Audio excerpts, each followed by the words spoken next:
You ask Tiger to solve. This deals with linear equations with one unknown.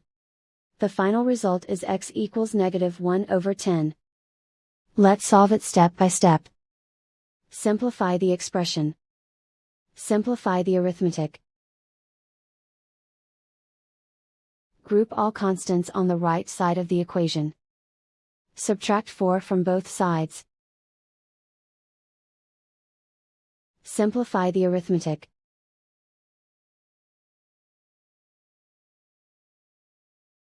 Isolate the x. Divide both sides by 40. Simplify the fraction.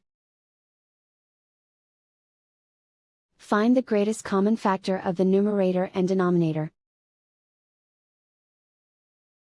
Factor out and cancel the greatest common factor.